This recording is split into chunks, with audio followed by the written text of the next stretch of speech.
fais pour ta gloire. Tout ce que Dieu fait pour sa gloire. La vie qu'il m'a donnée, c'est pour sa gloire. Je ne me glorifierai quand je dis oh, car la vie qu'il m'a donnée, c'est pour sa gloire. Hier dans les ténèbres, aujourd'hui dans son admirable lumière.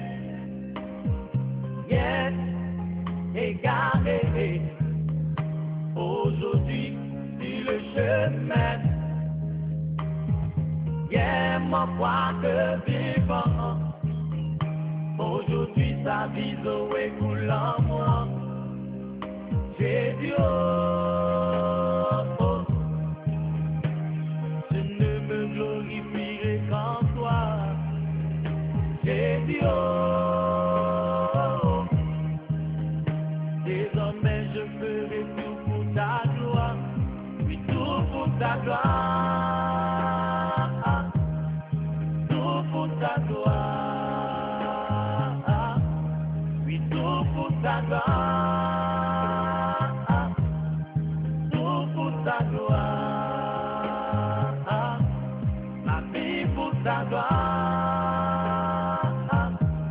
et bien pour ta gloire, ma famille pour ta gloire, oh, oh, mon avenir pour ta gloire.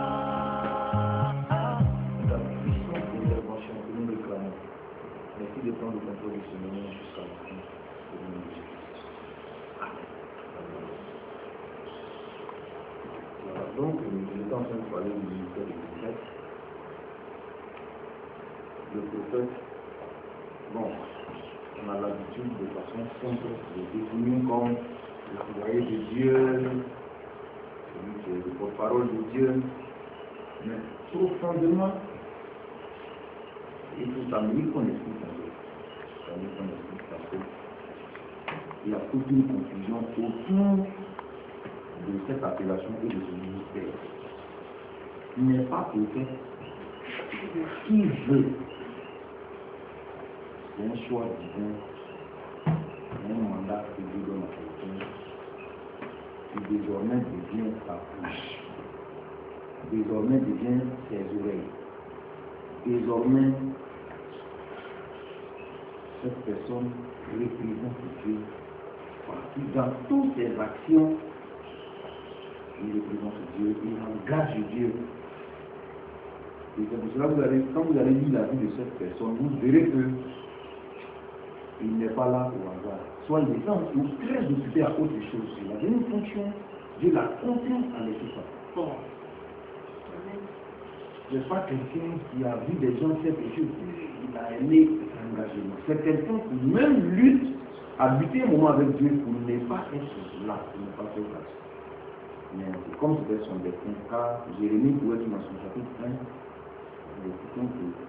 depuis le sein de ta mère, je t'avais choisi, je t'avais consacré prophète des nations. Donc on ne devient même pas prophète, mais on l'aide par naissance. Vous comprenez? Le prophète est une bénédiction. Nous allons voir deux chroniques, le chapitre 2, deuxième lecture.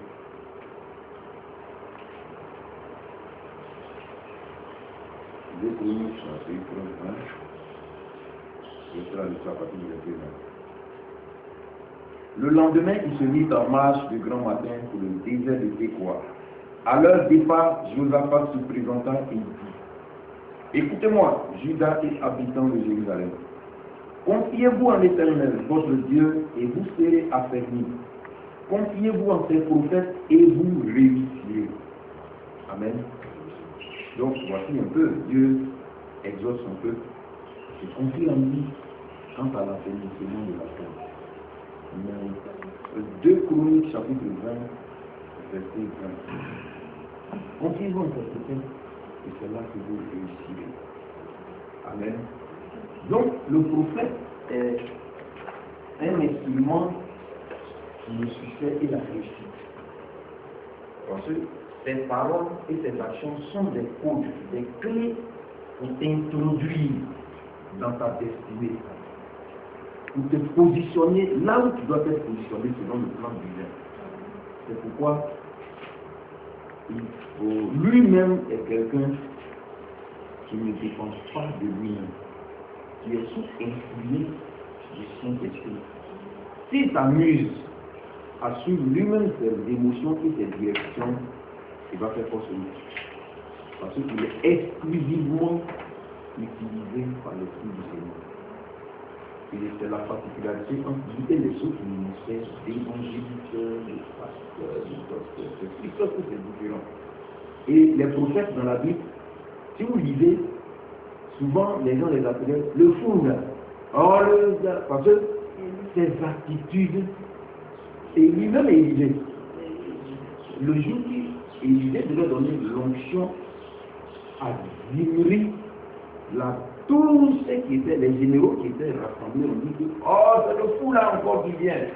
Parce que sa façon de poser des actions et de parler, c'est tout à fait différent du raisonnement humain. Amen.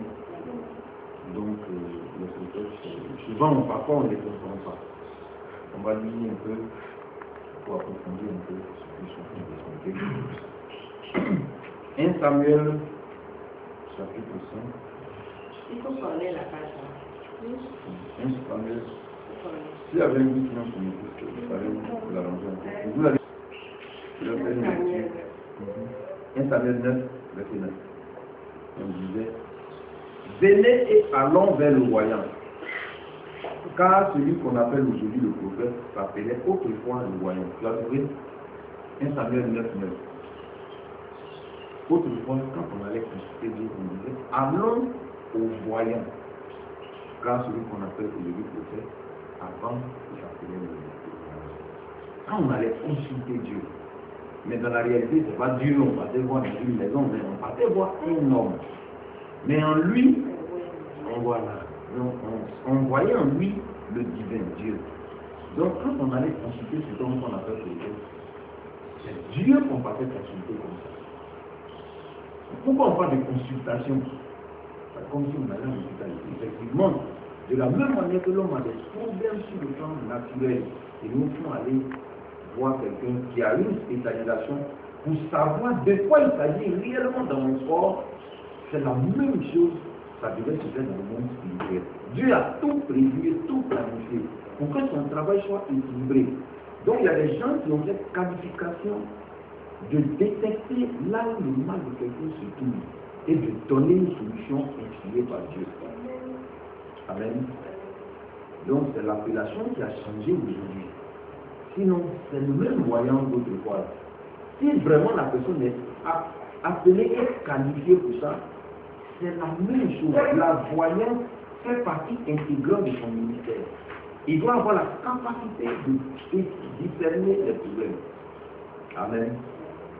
Et vous allez voir que la façon de régler les problèmes des gens est différente du pasteur, c'est différent du prophète, c'est différent de l'évangile.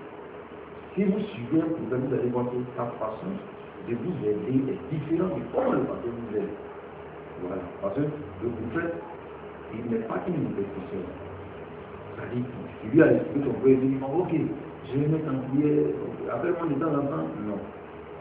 Le frère ne peut pas. Le prophète, ses interventions sont des déblocages. Si vous lisez l'Ancien Testament, vous allez voir, jusqu'au niveau, chaque fois qu'on a recours au prophète, c'est qu'il a fait, on ne comprend pas ce qu'il nous a dit. Et on va. Et vous allez voir qu'il va poser un acte quelquefois banal. Ça ne signifie rien, ça ne prend pas trop de temps. C'est pas le problème est réglé. Je crois que la ville de Jéricho avait un problème, lequel on va solliciter le secours du prophète Élisée. Là-bas, la ville, sur le plan alimentaire, n'avait pas de problème. Tout allait bien.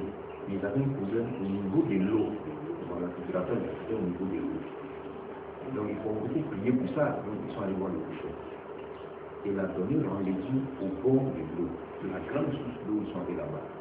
Arrivé là-bas, au lieu d'imiter tout le village, d'imiter la foi, crier à l'Éternel Jéhovah, et puis envoyez-moi du sel. Et à partir d'aujourd'hui, il n'y aurait plus de morts, plus de maladies, plus de stérilité. Les gens vont dire, bon, tu as dit ça, mais la prière commence tout seul. Il dit, non, quand il a fini de dire ça, c'est fini. Et quand on va, pour conclure, le texte nous dit que effectivement, il n'y a eu plus de maladies, plus de morts, plus de stérilité, selon la parole qu'Élisée le prophète avait prononcée. C'est fini. Amen. Bon, vous allez me dire peut-être que c'est l'enfant de Samon. Mais on va encore voir Jésus de Nazareth qui va encore, en tant que prophète, parce qu'il est aussi prophète, il va poser un acte un peu bizarre dans le livre des Jean. Dans le Nouveau Testament, un homme aveugle de naissance. Ses disciples lui posaient cette question. Rabbi, qui a péché, cet homme ou ses parents, pour qu'il soit né aveugle? Jésus répondit, ce n'est pas que lui ou ses parents aient péché, mais c'est afin que les œuvres de Dieu soient manifestées en lui. Au verset 5, pendant que je suis dans le monde, je suis la lumière du monde. Après avoir dit cela, il cracha à terre et il fit de la boue avec sa salive. Puis il appliqua cette boue sur les yeux de la vie et il lui dit, va et lave-toi au réservoir de Siloé, nom qui signifie envoyé. Il y alla, se lava et s'en retourna voyant clair.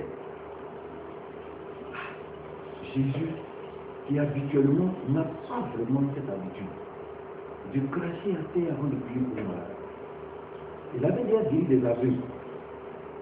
Il n'a même pas eu contact avec le fils de Baptiste. Il a dit simplement, tu veux quoi? Je vais dire, ok.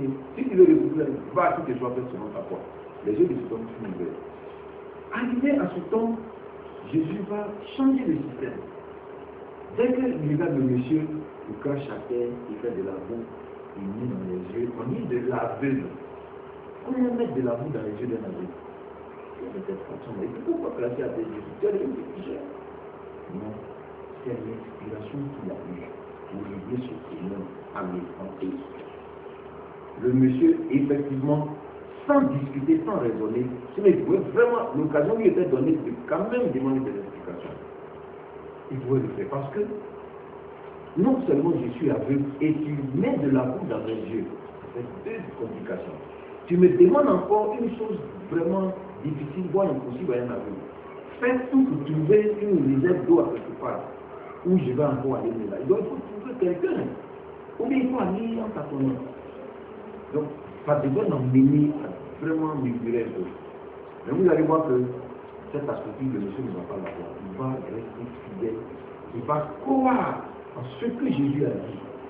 Il va croire en tout ce que Jésus a fait sur le champ. Et il va effectivement se lancer dans l'aventure. Avec la foi que si je mets en exécution ce qu'il m'a dit, ça marchera. Et effectivement, la Bible dit que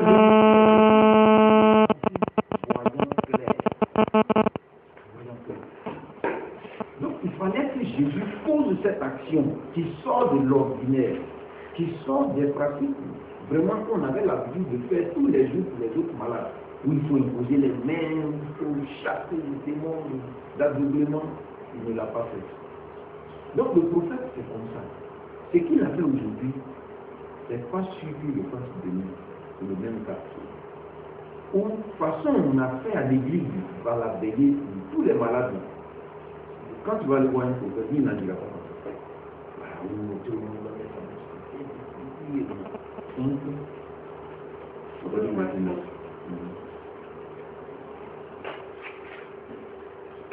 à partir de ce 9, je fais la lecture. 2 Rois chapitre 5, à partir du verset 9. Naaman vint avec ses chevaux et son char, et il s'arrêta à la porte de la maison d'Élisée. Élisée lui fit dire par un messager, Va et lave-toi 7 fois dans le Jourdain. Ta chair redeviendra saine et tu seras pur. Naaman fut irrité et il s'en alla en disant, voici, je me disais, il sortira de moi. Il se présentera lui-même. Il invoquera le nom de l'Éternel son Dieu. Il agitera sa main sur la place et guérira le lépreux. Les fleuves de Damas, l'Havana et le parfum ne valent-ils pas mieux que toutes les eaux d'Israël? Ne pourrais-je pas m'y laver et devenir pur? Et il s'en retournait, il parlait avec fureur. Bon, voici Naaman, le général de l'armée de Syrie, qui avait une femme maladie qu'on appelait Naaman. Et il a appris qu'en Israël, il est possible de le guérir. Donc il a allé voir son roi, par une lettre commandée, le roi d'Israël allait se faire guérir de la lettre. Il arrive, il se trouve que c'est le prophète Élisée qui peut intervenir. Donc lui se trouve devant la porte avec ses chars, sa grande délégation. Voilà, c'est le général. Il faut que l'homme de Dieu sorte, et venir le saluer, l'honorer, lui demander, lui la lettre, et puis bon, prendre l'affaire, tout le sérieux. Et puis lui, il s'était fait un programme. C'est-à-dire quand je vais aller, il dit, je me disais qu'il sortira devant moi lui-même. Il agitera sa main, voilà, et il invoquera le nom de Dieu. Comment se fait-il non seulement il ne sort pas lui-même, il envoie un petit gamin et lui dit que d'aller me laver. C'est tout, je l'ai lavé et puis ça va finir. Mais il y a des eaux plus fortes dans ma vie. Moi je pensais que même personne l'a dit, les autres hommes de Dieu la prière, viens mettre ta main sur la partie et puis commander. Ça c'est très dangereux dans notre société. C'est-à-dire quand tu te fais des idées, comme tu as déjà planifié comment ça doit se faire, ça vient attaquer la foi et tout ce que tu peux faire. Mais heureusement que vous allez voir. Au verset 13, on dit que mais ses serviteurs s'approchaient pour lui parler et dit, mon père, si le prophète t'avait demandé quelque chose de difficile, ne l'aurais-tu pas fait? Combien plus dois-tu faire ce qu'il t'a dit? Lave-toi et tu seras pur. Il descendit alors et se plongea 7 fois dans le Jourdain. Selon la parole de l'homme de Dieu, et sa chair devient comme la chair d'un jeune enfant. Amen. La Bible dit, selon la parole de l'homme de Dieu, le prophète, c'est qu'il avait, la parole qu'il avait. C'est vrai qu'en cours de route, bon, la parole avait eu des problèmes, mais finalement, quand il a accepté, il fallait que la parole continue sa trajectoire. La parole du prophète a eu son effet. Quand il a obéi, il est guéri. Amen. Donc ça nécessite vraiment l'obéissance. Ça veut dire que ce monsieur est très bien organisé. Et c'est lui qui est le copieur, a pu bien organiser son travail. C'est pas notre Dieu qui l'a désorganisé. Donc Dieu a pris soin de disposer dans son propre vie des ministères. Jésus a la solution pour tout. Donc l'Afrique souffre d'un mal qu'on appelle la pédophilie. Il n'a pas quelque chose. Donc vraiment ce ministère, comme vous l'avez dit, je serai encore plus informé de ce qui fait qu'on est très plus. Et comme tu as expliqué ton voyage, c'est comme ça que des aménagements ont été faits pour que vous preniez la place de certaines personnes. Je vous bénisse. C'est vraiment une grâce.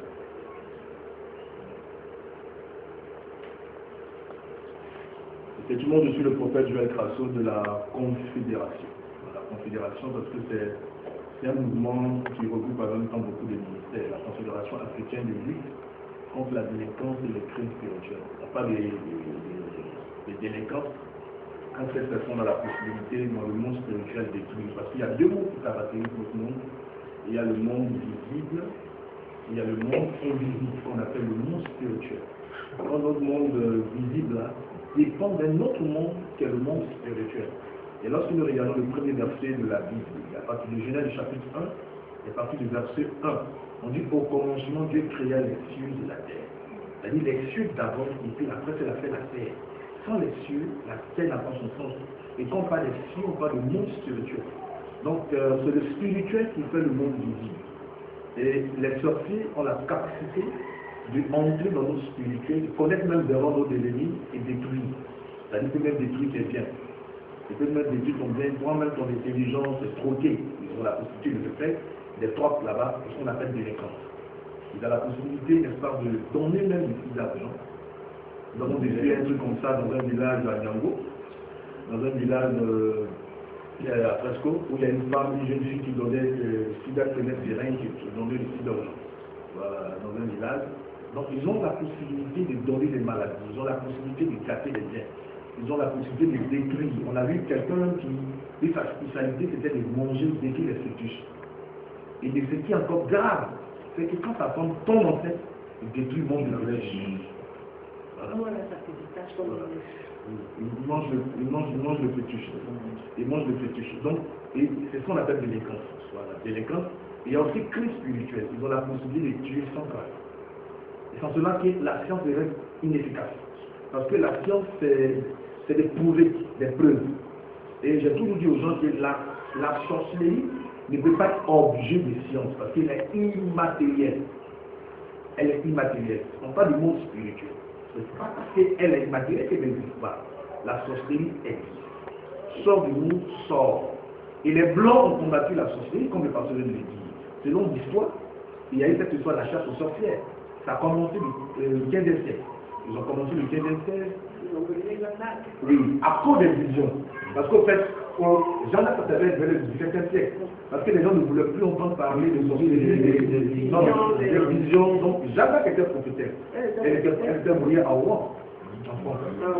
Voilà, donc elle était brouillée là-bas. Mais les gens ne voulaient plus entendre parler de tout ça.